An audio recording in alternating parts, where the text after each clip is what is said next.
no ar. Olá e sejam bem-vindos a mais um CLC. Este CLC que já estamos em vésperas de Natal, não é verdade? É o CLC que irá sair antes do Natal e hoje temos mais um convidado super especial, daqueles que não temos a sorte de ter todos os dias. É verdade. Deixa-me só colocar aqui uma questão, que é para não haver atritos, porque eu não quero atritos desses, não é? Tu és o segundo campeão brasileiro que nós trazemos cá. Ah, é? É verdade. O primeiro é um amigo nosso e ele é campeão do pão de queijo. Exatamente. Ah, entendi.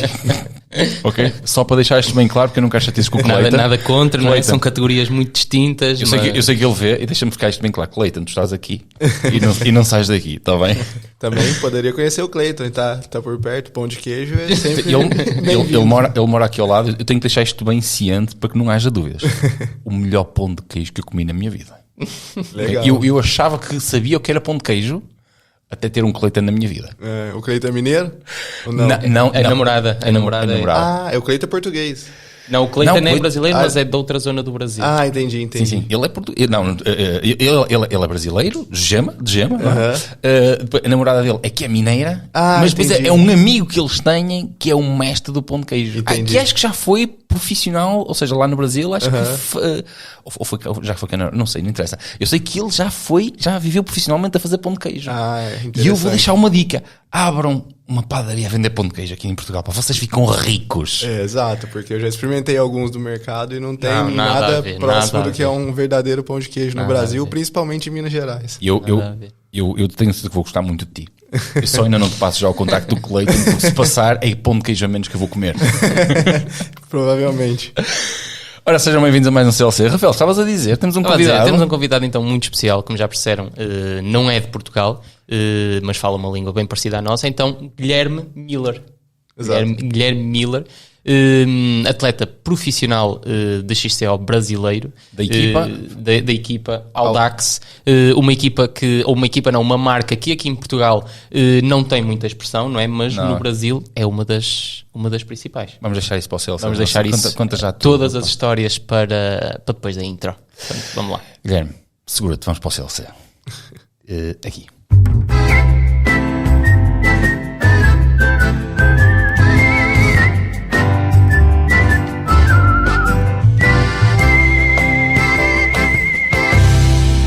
E cá estamos nós para o último CLC do...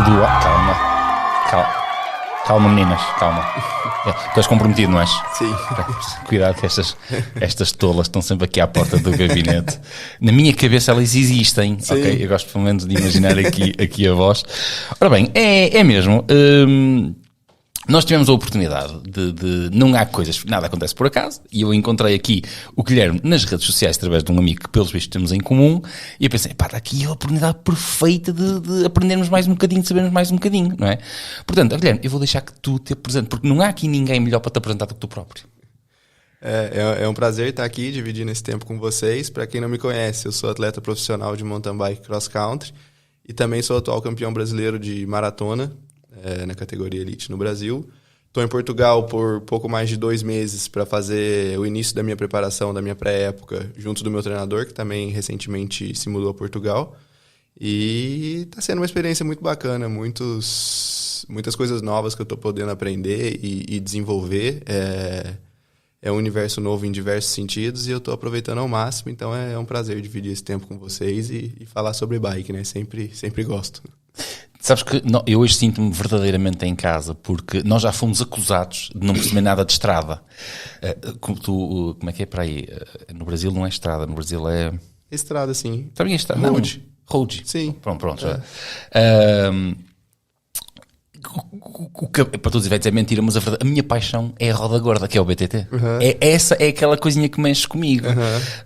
E portanto, sendo tu um atleta profissional, eu sinto-me perfeitamente aqui em casa hoje. Vamos começar pela tu estás aqui a preparar uma época, não é? Estavas a acabar de me dizer que estás a adorar o tempo, não foi? Lá no Brasil, nesta altura, está...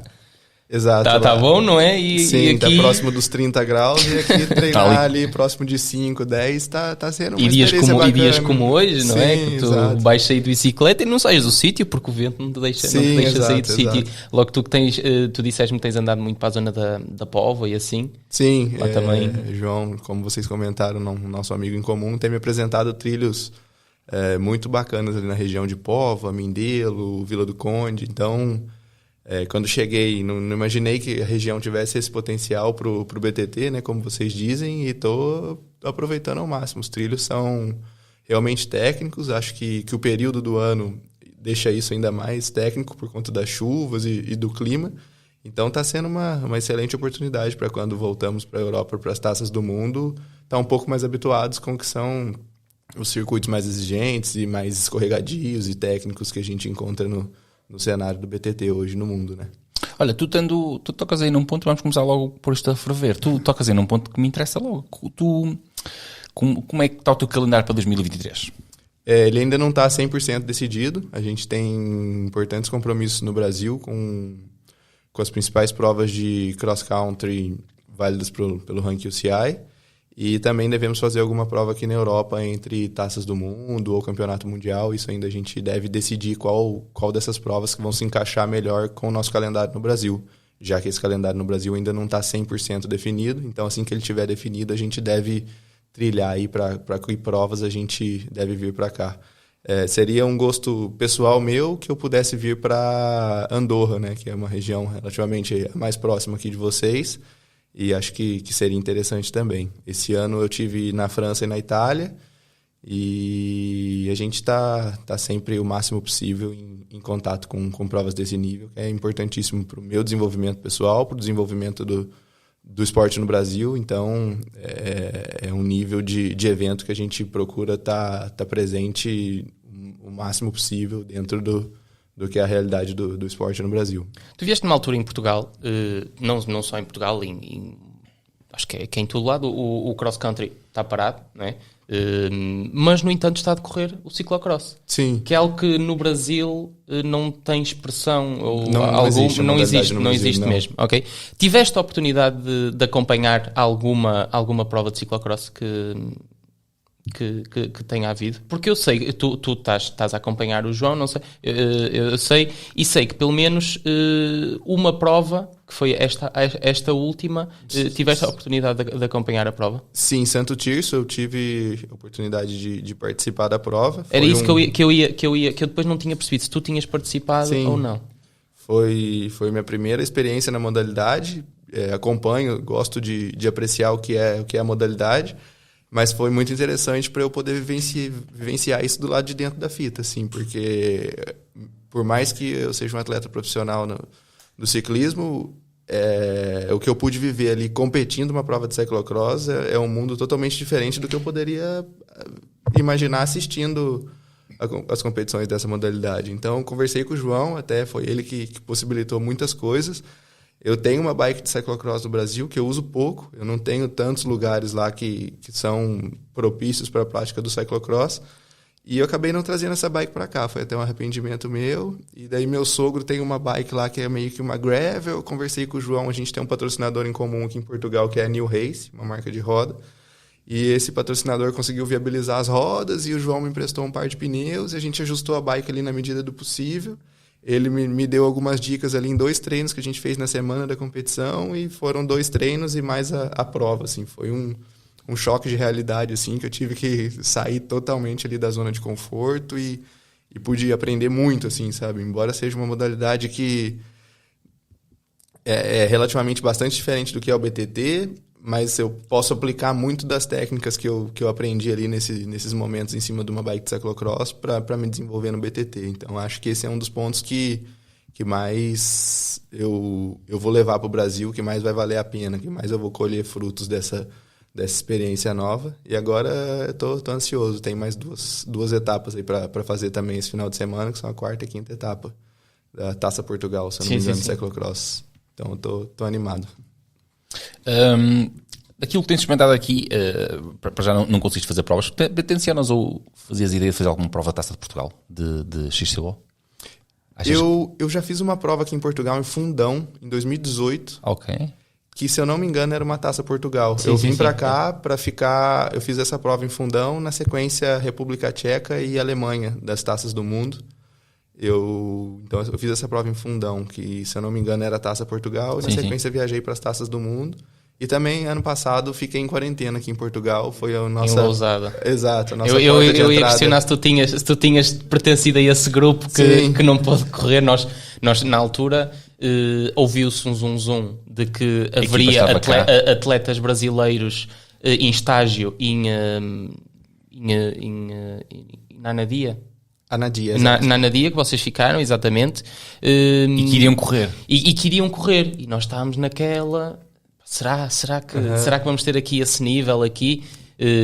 Nomeadamente nós na altura até acompanhávamos mais a Giu e ela também estava a gente estava junto. Estava nesse grupo e nós, será que vamos ter aqui atletas? Mas depois recebemos a notícia de que não puderam vir por causa de terem que ficar em quarentena e foi assim, exato, eram muitas e muitas regras ali, né, que a gente tentou o máximo possível driblar dessas regras. Então, com algumas cartas do Comitê Olímpico, da Confederação Brasileira de Ciclismo, a gente conseguiu a entrada em Portugal. Foi o único país na Europa que aceitou a gente ali para fazer a quarentena.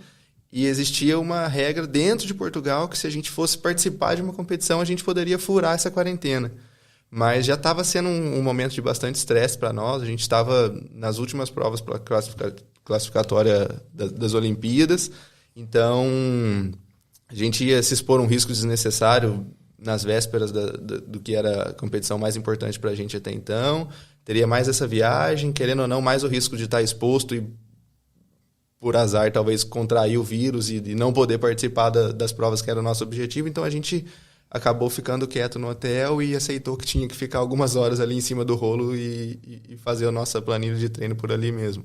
Mas foi mais uma experiência bacana e sempre muito aprendizado. Né? Por acaso vou dizer uma coisa. Nós vivemos essa parte do vírus com provas e eu fiquei surpreendido, muito surpreendido pela positiva. Eu nunca pensei que fosse possível criar tanta organização para eventos. Francamente, eu estou habituado à desorganização, porque há muita desorganização em Portugal, nos outros sítios, não sei, em Portugal há, mas nunca pensei que as pessoas conseguissem ser tão ordeiras. Também a regra foi simples, que é ou cumprem ou não correm. Exato, ou fiquem em casa. E eu fiquei surpreendido com a maneira como tudo correu tão bem, tão fluido.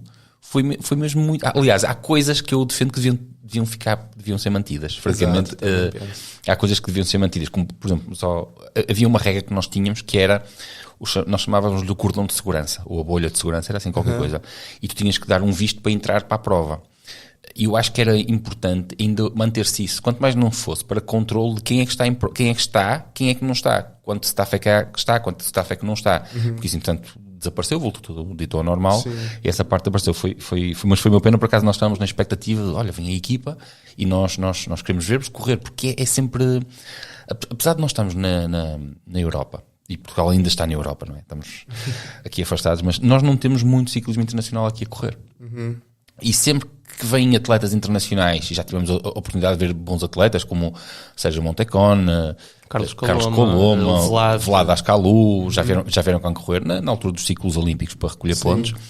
E é sempre muito entusiasmante nós vemos esse tipo de nível subir e vemos verdadeiros atletas do circuito mundial, não é? Acho que quando gostamos de ver o topo, não é? Sim. E por acaso lembro-me de depois de estar lá na prova dizer, olha, afinal não vem, ficaram de quarentena. A gente queria muito, por diversos motivos, né? A gente treinou por longos períodos no Brasil sem ter uma referência de competição. Então a gente treinou muito, eu na época me sentia bem, me sentia super forte, mas você quer aquela confirmação de uma competição, como tudo isso vai se desenvolver dentro de uma competição. Então a gente queria ter essa experiência, mas no fim, conversando com a minha equipe na época e tal, a gente acabou deixando de lado essa ideia para viajar depois para a República Tcheca, para a Alemanha, para as últimas provas da classificatória olímpica. Nós estamos a conversar agora em off e tu disseste que vais ficar aqui a apanhar o pior do inverno, não é? E depois, quando o tempo começar a melhorar, tu vais embora para o Brasil. Sim. Como é, voltando ao Brasil, como é que está o BTT por lá? O BTT no Brasil hoje é um dos esportes que mais cresce assim, no país. A gente sempre foi conhecido por ser o país do futebol. E eu, quando entrei no esporte há 10, 12 anos atrás, eu saía diariamente para fazer meus treinos e era muito comum eu encontrar um grupo de crianças ou de jovens numa quadra ou num campo de futebol ou mesmo na beira de uma rua brincando. Isso também fez parte da minha infância. E hoje em dia, 10 anos depois, eu saio para fazer um treino E eu encontro muito mais pessoas também praticando ciclismo, BTT ou estrada, do que pessoas brincando de bola na rua, assim. Então, eu acho que ainda é um longo processo, mas os brasileiros estão curtindo cada vez mais, assim. A região onde moro, principalmente, é fantástica para o BTT. Calor e sol praticamente o ano todo. De onde do Brasil é que tu és? Eu sou de Minas, bem na divisa com São Paulo. Estou a menos de 200 quilômetros de São Paulo, capital. Então, ali tem montanhas para todos os gostos, sabe? Tem serra de 5, 10 quilômetros subindo, horas subindo, região muito alta com belas paisagens. Então, o pessoal, aos poucos, está conhecendo desse esporte, vendo o quanto pode ser, além de fazer bem para a saúde, o quanto pode aproveitar de uma vista legal, de um lugar bonito. Então, cada vez mais a gente se sente mais seguro no trânsito, você sente um reconhecimento diferente do pessoal, de quem acompanha o esporte. Então, eu acho que a gente está engatinhando, tem, sem dúvida, muito a evoluir em todos os sentidos, mas, sem dúvida, a gente já evoluiu muito mais do que eu imaginaria quando eu iniciei no esporte em 2010, 2011, por exemplo. Vamos falar aqui então de um assunto que eu tenho imensa curiosidade e tu serás a melhor pessoa para me falar disso. Mas então, quero que me fales um bocadinho Taça do Mundo de Petrópolis. Foi um evento fantástico, assim. Eu acho que os organizadores de evento no Brasil têm total condição de fazer um evento desse porte, assim. A pista era uma pista fantástica, nível de Copas do Mundo, de Taças do Mundo, como dizem aqui, campeonatos mundiais, porém ela não era localizada no melhor lugar, assim, sabe? Era como se fosse uma única estrada que desse acesso à pista e todo mundo tinha que voltar por essa estrada, uma mão única para ir, uma mão única para voltar. Então isso deu um pouco mais de trabalho para as equipes, para o público e tudo mais, mas em termos de organização, de qualidade do circuito, sem dúvida, não deixou nada a desejar do que é um evento que a gente encontra aqui na Europa, por exemplo. Achas que cumpriu os objetivos do que seria levar... Ou seja, eu acho que o adepto brasileiro de XCO é aquele adepto que eu gostava que também fossem aqui em Portugal, aquele adepto que ferve com o desporto, que põe emoção quando está para lá das fitas. Achas que cumpriu? Achas que foi isso que se sentiu dentro das fitas também? Sem dúvida nenhuma. Eu já competi muitas provas no Brasil, provas importantíssimas, campeonatos pan-americanos, e sempre foi muito assim. O brasileiro, ele é muito enérgico em torcer, em vibrar, em estar ali do lado de fora da fita, assim, você sente que a pessoa está fazendo o melhor dela ali, embora ela não possa pedalar com a gente, o que ela pode para nos incentivar e para ajudar a gente a evoluir ali dentro da prova e fazer o nosso melhor. Eles fazem com muita vontade, assim. Acho que isso é do brasileiro, assim, sabe? Até outros atletas europeus, estrangeiros, você via o pessoal comentando que, eu nunca vi uma torcida assim parecida. O europeu é muito fanático com o ciclismo, com o esporte, mas parece que o brasileiro, como eu falei, está cada vez mais conhecendo o esporte, conhecendo mais da modalidade. Quando eles puderam vivenciar tudo isso de perto, com grandes nomes do ciclismo mundial, correndo ali a menos de 2 metros de distância, eles acho que aproveitaram e conseguiram colocar para fora o que é essa paixão pela bike no Brasil, assim. Então foi uma atmosfera ali, uma vibração muito bacana de todo mundo que estava ali para curtir o evento. Eu vou-te fazer uma pergunta difícil. Se não quiseres responder, não respondas. No fundo, isto é para comparar a realidade brasileira. Eu sei que a pergunta que eu estou a fazer é injusta. É injusta para Portugal, ok? Porque nós temos tendência a comparar Portugal e Brasil, e nós podíamos comparar Brasil com a Europa. Nunca Portugal com Brasil. Okay? Em termos de apoios, como é que tu vês os apoios das marcas, o apoio das instituições envolvidas no desporto? Por exemplo, no teu caso, é possível viver do BTT? Sim, graças a Deus, eu vivo do BTT desde 2011. E o esporte no Brasil evoluiu muito nos últimos 5, 7 anos para cá. Então, até em conversa com outros atletas, eu já fui da equipe que pertence ao Henrique Avancini, que hoje é nosso maior nome do esporte no Brasil. E ele mesmo já comentou várias vezes, um dos melhores países no mundo para se viver do ciclismo hoje, especificamente do BTT, é no Brasil. Então, a gente é um país gigantesco, com grande potencial. A gente tem grandes marcas nacionais. Eu acho que isso também sem dúvida, é um fator importantíssimo quando a gente fala de apoio no esporte, porque a gente tem facilmente 5 ou 7 marcas que são marcas gigantescas dentro do Brasil e que cada uma delas consegue empregar 4, 5, 6 atletas de ótimo nível no Brasil. Então, se a gente tem 5 marcas, pelo menos, com 5 atletas cada um, a gente tem, pelo menos, aí 25, 30 atletas, para falar assim, sem contar muito, que vivem exclusivamente do BTT hoje no Brasil. Então, isso comparado com outros atletas, até com outros países, no caso, até mesmo aqui em Portugal, eu acho que, sem dúvida, a gente está num caminho ótimo assim, do que é a bike no Brasil, de como as empresas estão enxergando essas possibilidades, de como eles confiam no atleta como propaganda, como o real marketing da marca. Então, eu de forma alguma posso reclamar. Eu vivo exclusivamente da bike, tem mais de 10 anos, tudo que eu tenho hoje foi através da bike. Então, eu estou aqui hoje fazendo minha preparação através da minha equipe, de todo o suporte que eu tenho deles, toda a minha vida no Brasil, tudo que eu tenho hoje é através do ciclismo. Então, eu acho que de maneira alguma eu posso reclamar. Claro que a gente sempre imagina coisas que possam evoluir, que podem melhorar, mas eu acho que, sem dúvida alguma, a gente é usado de referência para alguns outros países, inclusive aqui na Europa, assim, de como as empresas, de como o comércio pode usar do esporte dos atletas em forma de ser o espelho da marca, né? De mostrar para o mundo o que eles estão produzindo. Então, eu acho que esse foi uma barreira que a gente rompeu já há alguns anos e que, graças a Deus, só tem aumentado ali a bola de neve e o pessoal está cada vez mais colhendo frutos de tudo isso. Há poucos anos eram 1, 2 atletas da elite, passou para 10, hoje em dia já tem atletas da categoria de base que conseguem se manter do esporte, já tem atletas um pouco mais velhos que, através do nome, também conseguem se manter no mundo da bike. Então, acho que a tendência é isso se expandindo cada vez mais.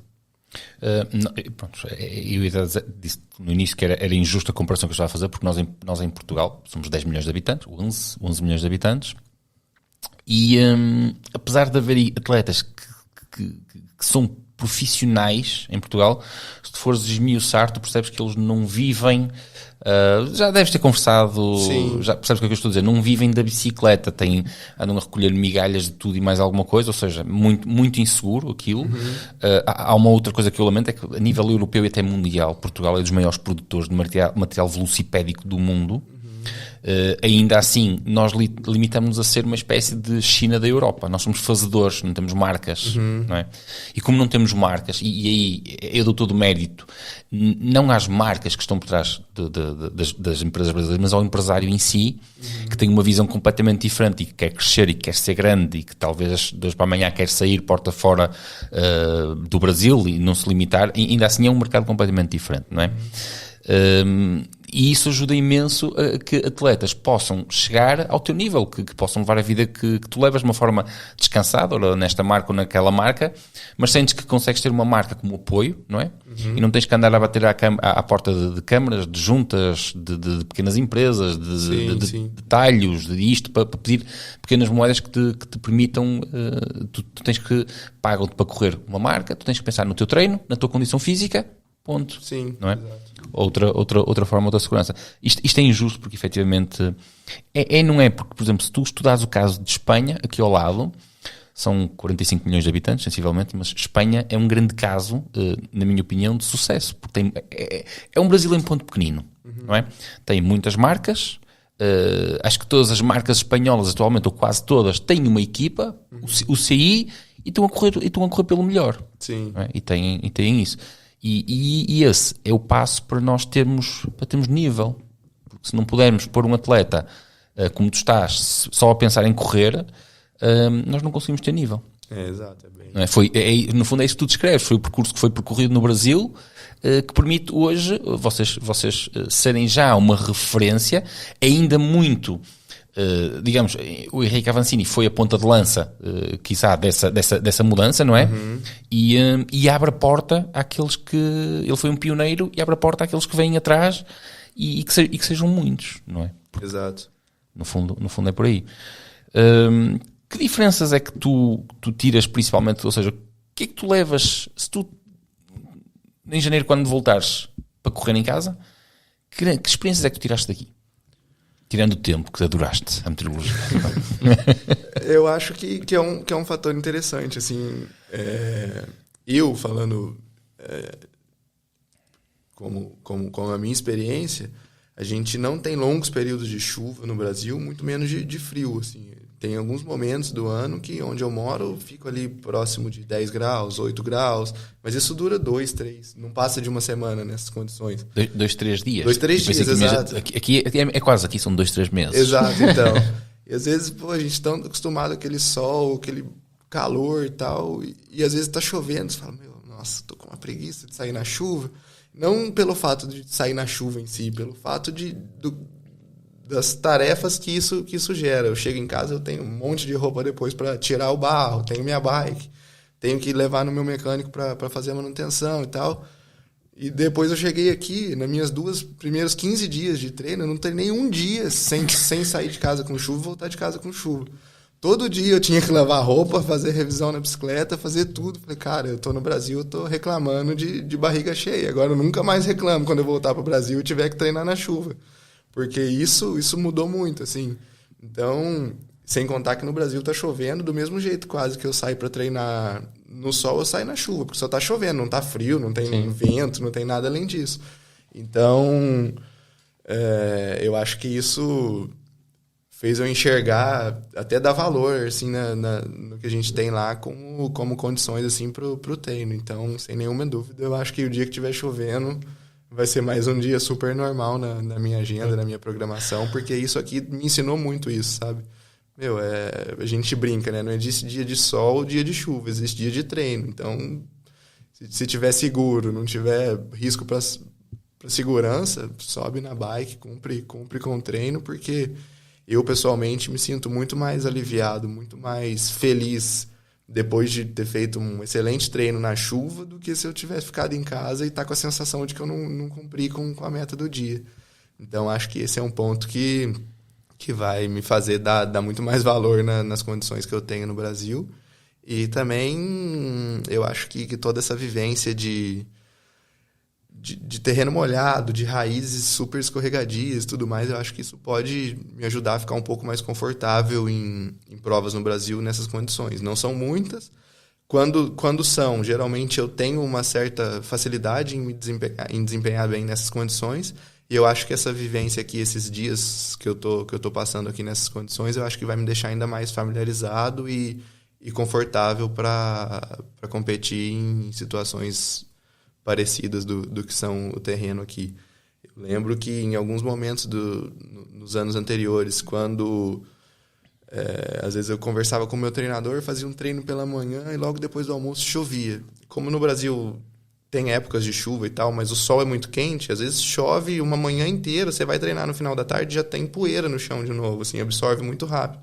E às vezes eu brincava com o meu treinador e falava, cara, choveu, eu tô indo pra trilha agora, vou fazer um treino técnico aqui, 1 hora e meia de pilotagem. Você remaneja e vê o que você vai fazer com o restante da semana de treino, porque eu tenho que aproveitar esse chão molhado agora. Amanhã ele já vai estar seco, então é agora e vamos depois a gente reprograma aí o final da semana. E aqui não. Aqui não precisas ter pressa. Não precisas ter pressa, porque 6 da manhã ainda está tudo molhado. Vai estar tudo bem molhado.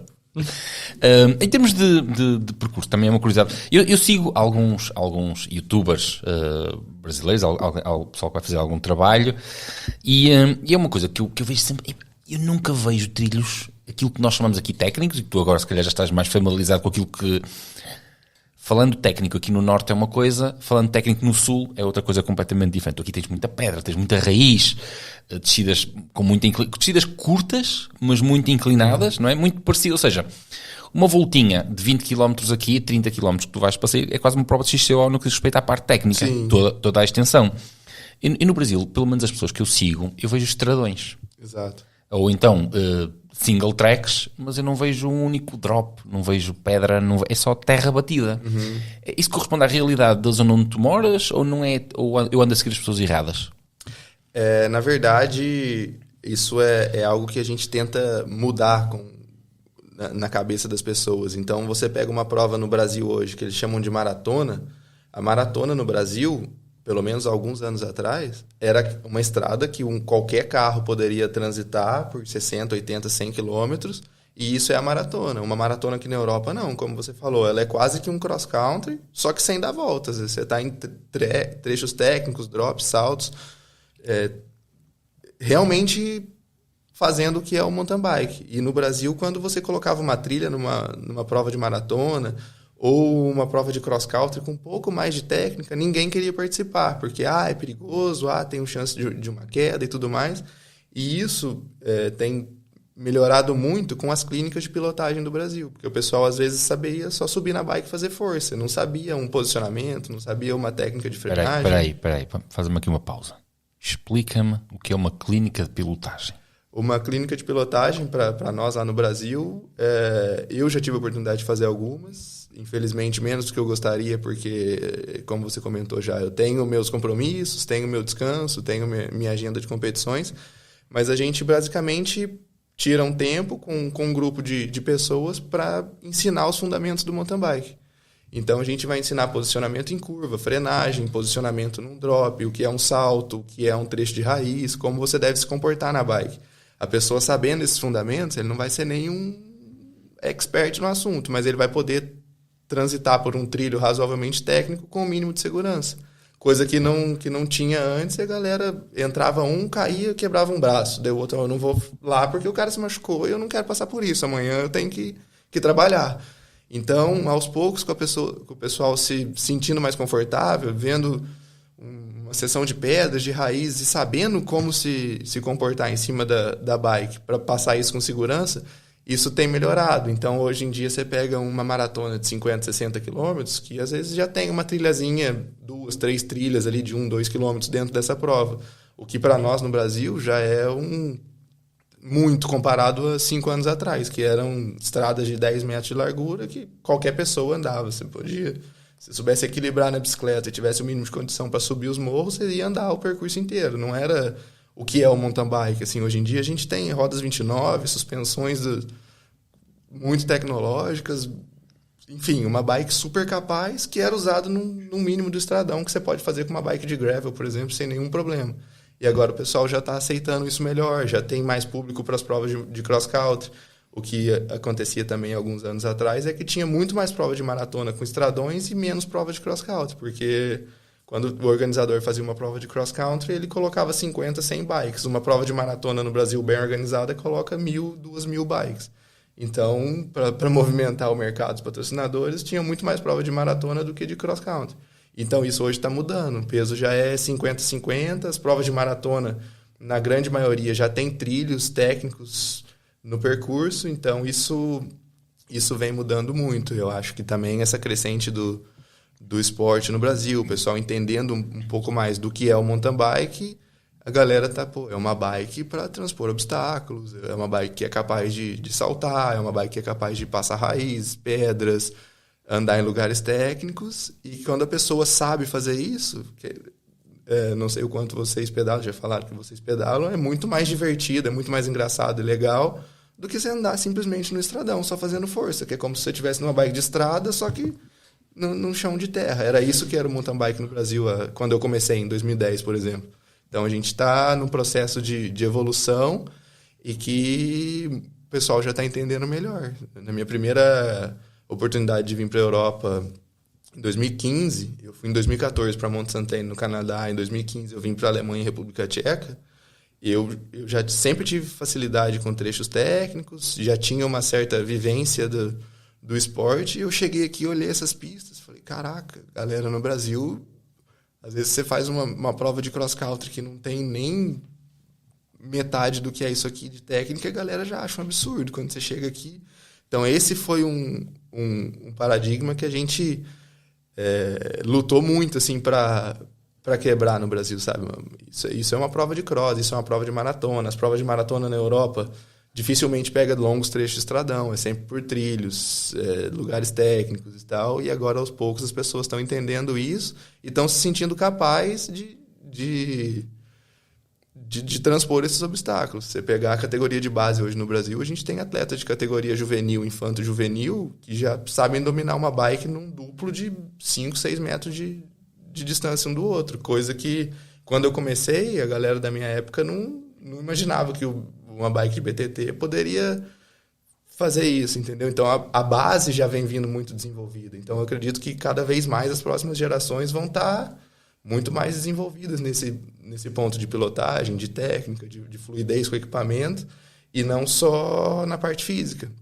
O que a gente já conversou muito no Brasil. Às vezes a gente tem atletas no Brasil muito fortes, até com níveis físicos de ser próximo de um atleta da Europa, mas que às vezes não consegue desenvolver a bike com a mesma fluidez, não tem aquela mesma base do pump track, de uma bike de BMX, de uma bike de downhill. E aqui é muito engraçado a gente ver essa troca de experiência, né? Como a gente comentou, a bike de cyclocross, você consegue dominar uma biquinha daquela, com pneu de 33 milímetros, naquele lugar super escorregadizo, você pode subir numa mountain bike, numa BTT, que você vai ter muito mais facilidade. Então, isso também acontece. Atletas de BTT estão no cyclocross, estão no enduro, estão no downhill, estão sempre buscando coisas novas que podem facilitar a pilotagem na bike.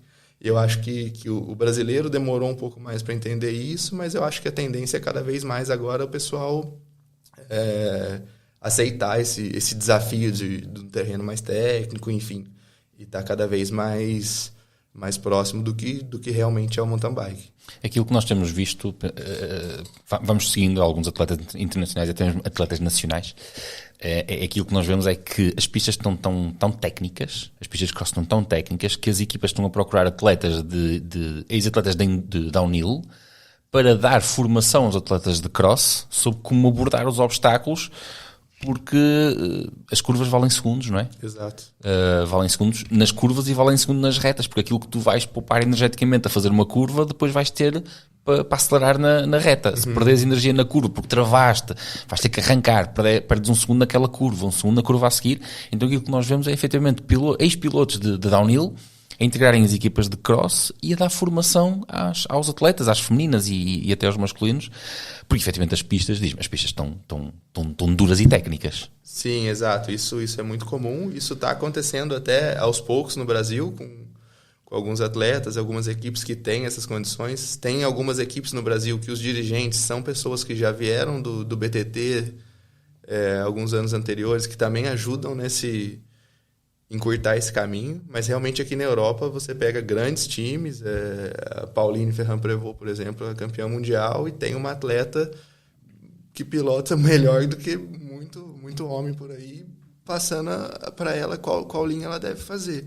E isso é muito relativo, assim, aqui é a linha mais técnica de todas, então se eu for por aqui e ganhar 1 segundo, vai valer a pena do que se eu pegar uma linha relativamente um pouco mais fácil, mas que eu vou gastar muito menos energia, e esse 1 segundo eu posso ganhar 5 segundos num próximo trecho de subida, por exemplo. Então, é muito de encontrar esse equilíbrio, quais são as características ali dentro de uma prova para desempenhar ao máximo. Então, às vezes, acontece, se você reparar em algumas provas de BTT que são muito técnicas, um atleta um pouco mais técnico fazer uma linha um pouco mais ousada e algum outro atleta fazer uma linha relativamente um pouco mais fácil, mas que vai deixar ele mais confortável para um trecho de pura força física, ele ter mais condição de fazer força na bike. Então, isso acontece numa linha dentro do circuito, num equipamento, por exemplo. Alguns anos atrás, nenhum atleta queria uma bike, a gente chama de full suspension, aqui sim, total, é a mesma coisa. E... não, essa bike pesa 1 quilo, 1,2 kg a mais, eu não vou levar esse peso porque na subida eu não vou desempenhar como se eu tivesse mais leve.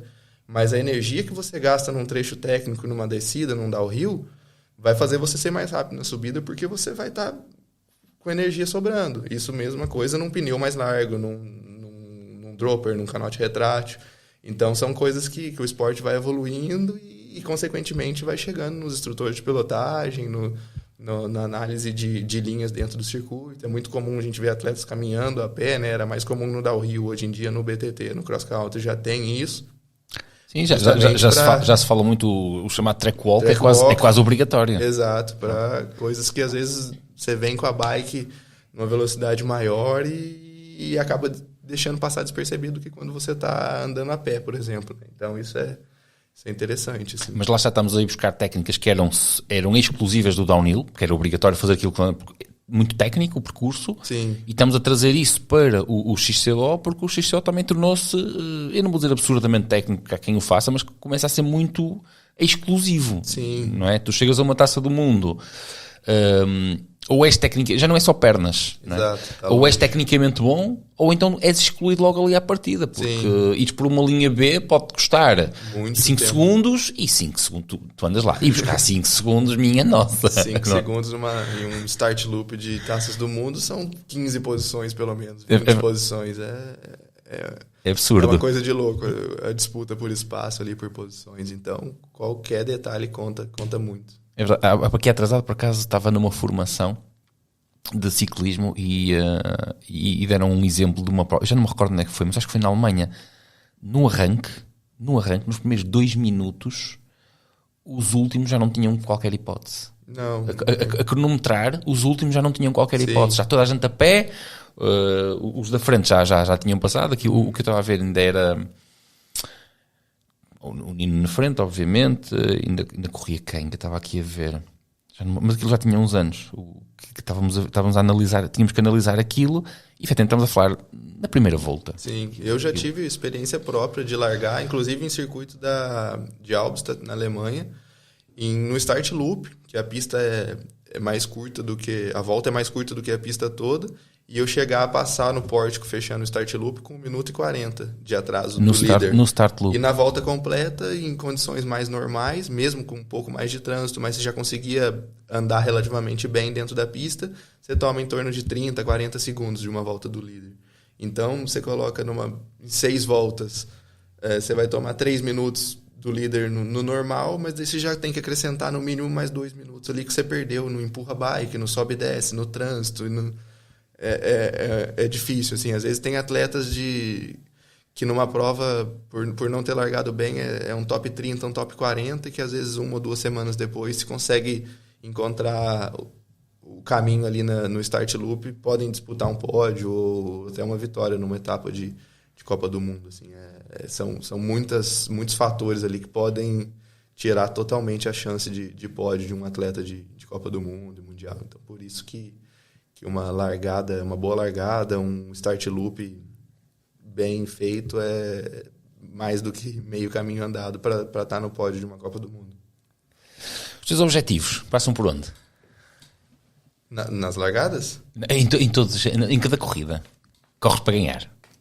Exato. A gente sempre tenta, quando estamos ali numa linha de partida, sempre ir para fazer assim, o nosso melhor, né? Então, foi até uma experiência bacana. Nessa última prova que eu tive a experiência de participar de cyclocross em Santo Tirso, eu não tinha nenhum ponto na modalidade, larguei no fundo do pelotão e sem nenhuma pretensão. Eu estava ali só para aprender do que é o esporte, mas parece que o sangue competitivo apitou, tá valendo, né? Então, apitou, eu já enxerguei algumas brechas. No final da primeira reta, eu já estava no top 10. Eu falei, caraca, melhorou. Legal, né? Tô aqui no top 10.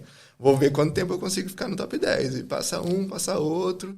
E fui crescendo um pouco até terminar em 6º. Falei, cara, quem sabe na próxima prova não dá para sonhar com top 5, quem sabe um pódio, né? Tô aqui, não tenho obrigação nenhuma de desempenhar bem, mas vai acendendo aquela chama, né? Aquela vontade de desempenhar bem. Então, sem dúvida, claro que cada um dentro das suas condições, mas a hora que toca a sirene ali, que tá valendo, a luz verde ali, é sempre na intenção de ir além do nosso limite, né? De fazer mais do que é o nosso melhor, assim. Então, sem dúvida, é sempre na intenção de ir o mais para frente possível. Acaba aquele pensamento de estou só aqui para aprender. Não, estás aqui para ganhar. Estás aqui para ganhar, que custa custar. És campeão brasileiro de maratonas. Sim. Estamos aqui a falar de maratonas que... maratonas no Brasil, tu falaste aqui de uma coisa, claro que depois estamos a falar de dimensões de países completamente diferentes, mas estávamos a falar que no Brasil uma maratona mete 1.000, 2.000 pessoas a participar. Nós temos esses números, no BTT é impensável. Não, no BTT temos em Portugal meia dúzia de provas a nível nacional que metem isso. De BTT? Sim. Meia dúzia. Eu ia dizer mais na estrada temos assim números mais avultados no que toca a crowdfunding. Não, a nível de BTT temos algumas maratonas, mas curiosamente, agora deixa eu fazer aqui maratonas aquilo que nós chamamos de maratonas de lazer, não competição. Amadoras, que a gente chama no Brasil. Aqui são sempre amadores. Aqui contas pelos dedos de uma mão os atletas que são profissionais. Okay? Sim, essas provas de mais de 1000 bikes no Brasil também tem. Geralmente elas são maratonas válidas pelo ranking UCI, né, pelo ranking mundial. Okay. Mas também são 20, 30 atletas que largam na categoria elite. Os outros mais de 1000 são categorias amadores, por idade, master e tudo mais. Sim. Mas isso, pronto. Aqui em Portugal temos algumas, felizmente ainda temos algumas, mas aqui em Portugal estamos a ver as maratonas a morrer. Ainda por acaso, ainda há pouco tempo, eu fiz um vídeo precisamente sobre a questão das maratonas. Depois, se quiseres, eu passo para perceberes a realidade das maratonas em Portugal. Eu recebi mensagens de muitos atletas portugueses com muitos títulos, até a dar-nos parabéns, porque eu retratei, no fundo, o que é que aconteceu e que está a acontecer com as maratonas em Portugal. Estamos a passar uma fase difícil que pode muito bem ditar o fim das maratonas em Portugal. É ligado a vários fatores. No fundo, como é que estão as maratonas? Atenção, agora deixa-me salvaguardar aqui uma questão. Eu quando digo que as maratonas estão a morrer, eu não me refiro todas as maratonas, refiro-me às maratonas de competição. Sim. Porque as ditas maratonas lazer estão boas, de saúde e recomendam-se. Entendi. E estão a ter cada vez mais praticantes. Okay? Aquela maratona voltada para a competição é que foi-se. Vais tentar tirar o pulso e já não sentes. Mandas o médico, olha, pode levar, que isto é para cramar. Infelizmente.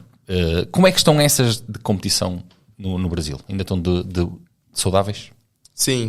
Acho que são as competições de ciclismo no Brasil que mais tem atenção dos atletas amadores, do público e tudo mais. Então, a gente tem provas de maratona gigantescas no Brasil que conseguem ainda atingir esse público a gente chama de categoria amadores, mas que acho que aqui também deve ter assim, um atleta de sub-30, sub-35, sub-40 que só estão ali na sub-30, sub-40. Dedicam e se empenham muito próximo do que é um atleta de elite. Assim, às vezes é comum a gente ver um atleta de sub-35 que muitas vezes chegam no top 5 ali de um geral, no top 10, o que é, tipo assim, tá andando muito forte. Então, eu não sei se isso é do brasileiro, eu nunca tive esse contato. Então eu vou dar um exemplo real. Há uns anos atrás, não vai há muitos, um amigo meu participou na organização de uma maratona. Então eu fui ler nas redes sociais o comentário do primeiro elite que dizia o seguinte: primeiro elite, nono à geral. Estás a ouvir? E eu mandei-lhe mensagem na brincadeira assim: o gajo devia ter vergonha. Ficaram 8 velhos à frente dele. E no Brasil isso é comum de acontecer. Às vezes tem atletas na categoria elite que tem que fazer muita força ali para um sub-35, um sub-40 ou até sub-50 não deixar ele para trás. Isso tem muito no Brasil, os atletas que são de categorias amadoras ali ou de categorias por idade, mas que têm a vida totalmente regrada como de um atleta de elite. Todos têm acompanhamento de treinador, nutricionista, médicos de esporte, psicólogos.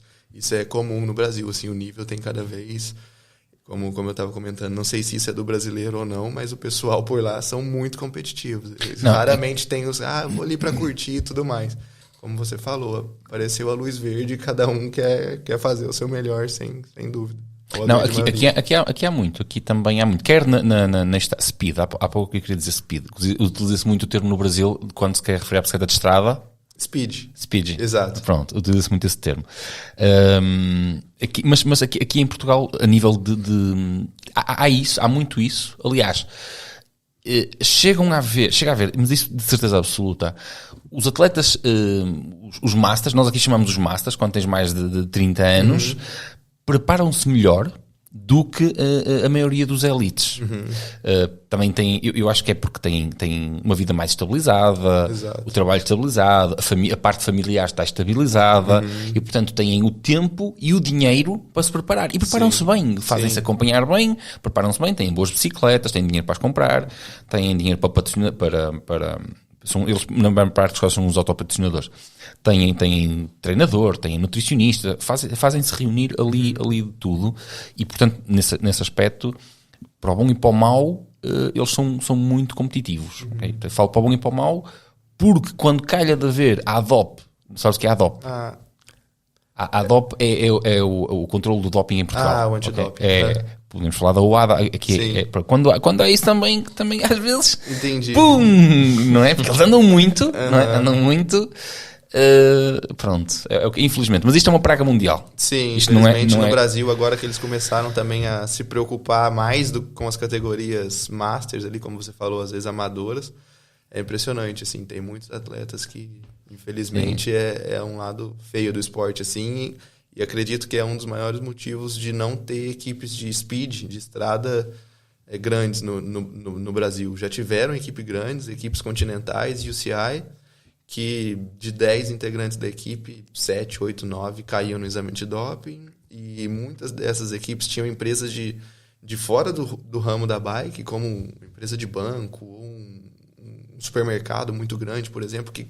tem condições, às vezes, de colocar muito mais dinheiro na equipe do que uma empresa de ciclismo, e que, não vou sujar meu nome com isso, e acabam afastando um pouco do meio, e isso também acho que foi uma razão pela qual as equipes de estrada no Brasil são cada vez menores. Eu como gestor de projeto, nós temos uma academia, também damos, há pouco estavas a falar nas clínicas como é que nos chamaste? As clínicas de pilotagem, nós fazemos isso.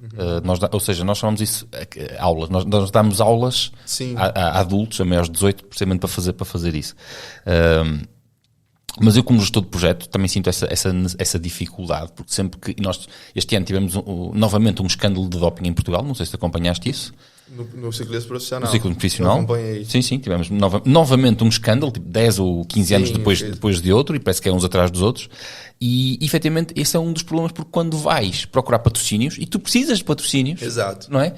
As empresas que estão de fora fogem porque, ciclismo não, porque ciclismo é isto. E eu defendo que devia de haver apertar mais os atletas, e uma das coisas que eu defendo é que defendo porque eu ouço muito e percebo como é que se passa. Os Masters são piores. São piores. Que os Brasil elites. também. No Brasil também. Os Masters são piores que os elites. Muito piores. Parece que é como se eles jogassem como sem ter nada a perder, né? Se eu rodar um exame de doping, eu vou continuar com o meu trabalho aqui, não vai mudar nada. Exatamente. E a gente no Brasil, nas equipes, todas as 3 grandes equipes que eu já passei no Brasil, todas elas são muito rigorosas com isso e estão no nosso contrato. Se qualquer problema com o exame de doping, tá fora na hora, os salários pagos durante todo o contrato vai ser devolvido, tem multa. Então, como você falou, no lado amador, nos Masters, é muito mais comum a galera meio que como se não tivesse nada a perder, e o que elas ganham usando desse caminho errado talvez para elas fazer mais sentido do que o risco de ter que abandonar ali o esporte. Falar em caminho errado. Tu foste autorizado a comer francesinhas? Você sabe que eu queria experimentar a francesinha, que é bem típica, ainda não consegui. O João está a falhar. João. Eu vou mandar uma mensagem ao João. Manda.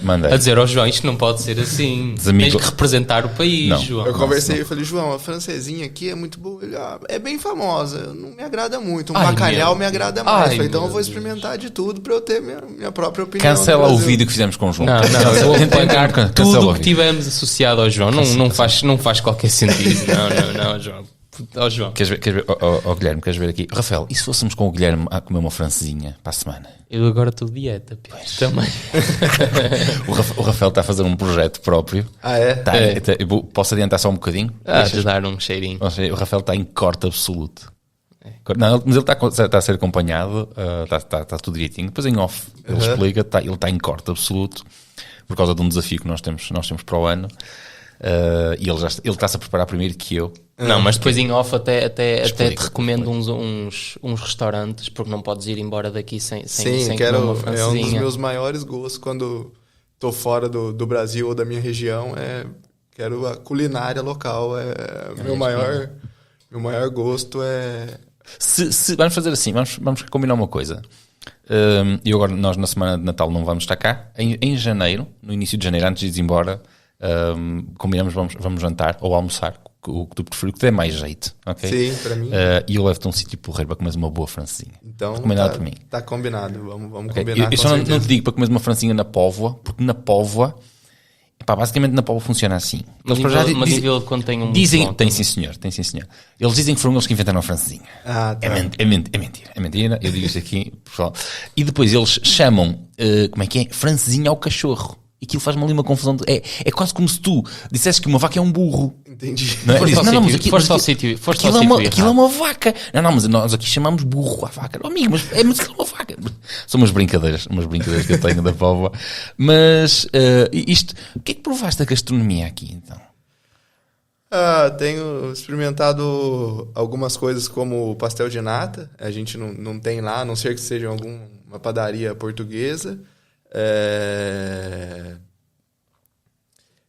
Eu conheci aqui, eu nunca fui muito fã de leite no Brasil, e aqui a meia de leite de vocês também me agradou bastante. Eu nem sei se isso é só português ou se já tem em muitos lugares e eu que não conhecia também me agradou bastante. Agora também não faço ideia.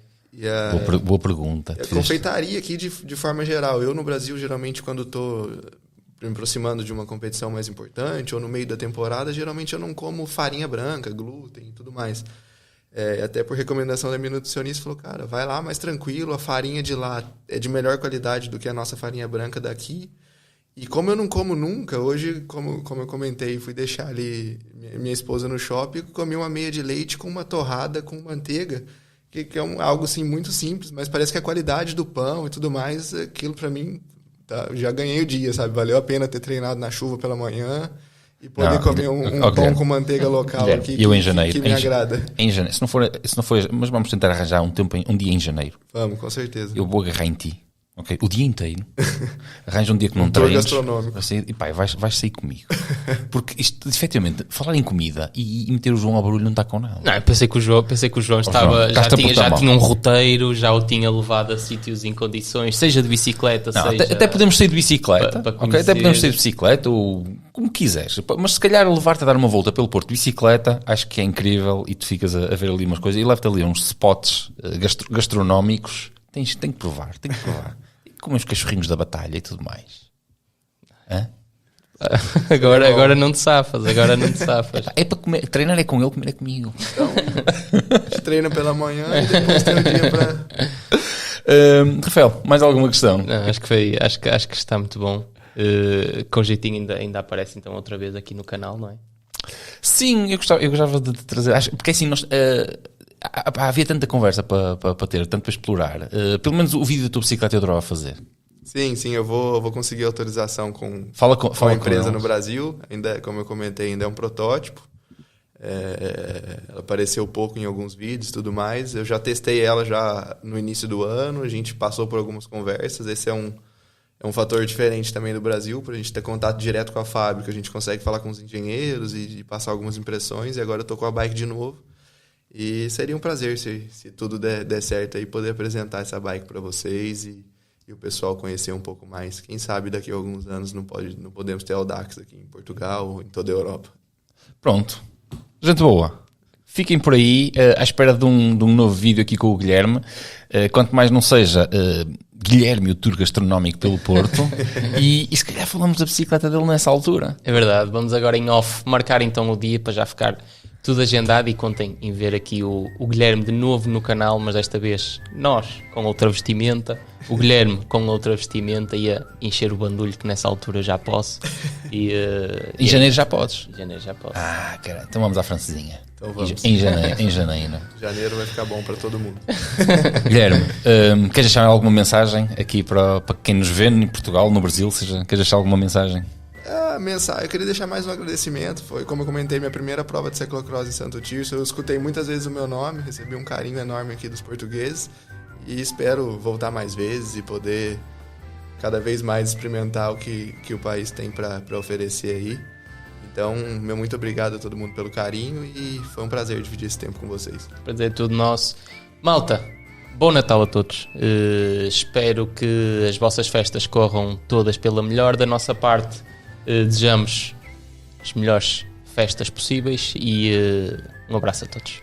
Peraí. Rabanadas à polveira. Ah, essa eu já ouvi falar bem. Também É quero a melhor coisa que Vamos a Póvoa desligar, tem. vamos fazer uma lista. Rabanar. Eu vou dizer uma coisa. Vai ser folha a 4 frente e verso.